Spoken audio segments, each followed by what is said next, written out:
Alright, over here we have Roland V-Drums and an iPad.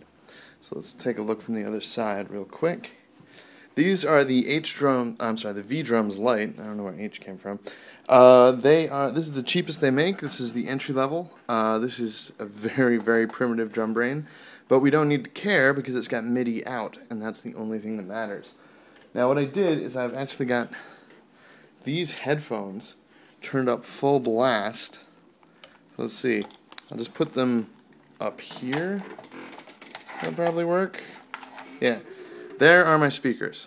So here is the drum sound. And here we got. Now what's interesting about that is all coming from this iPad right here, which is running iElectribe, which is really a very good simulation of the hardware Electribe drum machine.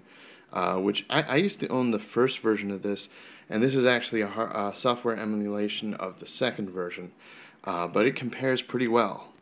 So here we have sort of bass drum synth, snare sound, closed hi-hat, open hi-hat, and cymbal. Unfortunately, the other drums are not accessible. And the reason for that is this, I think because of general MIDI maybe, defaults to receiving input on channel 10, MIDI channel 10. You cannot specify a different MIDI channel. But fortunately this, and this is why I think it's general MIDI, defaults to sending on channel 10. So that all works out. And the kick drum sends a note that this happens to understand. You can see that the whole thing shakes, by the way, when I kick it. I'm going to upgrade this system later. Snare works. You can see the light lighting up when I tap it, and this guy works too. So the way this all happens is this MIDI out right here comes over to this MIDI in over here on the left side of the Alesis IO Dock.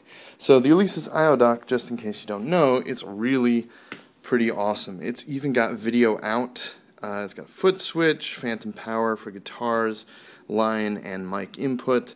Here are main outputs, and over here is the headphone output. However, there's one thing not awesome about this guy, which is that it was actually designed for iPad 1, and that's an iPad 2 inside there. What you have to do is you mail Alesis, and they send you mail them this little form, and they send you this like plastic adapter. So getting that sucker in there is a little bit of a thing. Basically, I turn this upside down and slide it in. But that's the setup.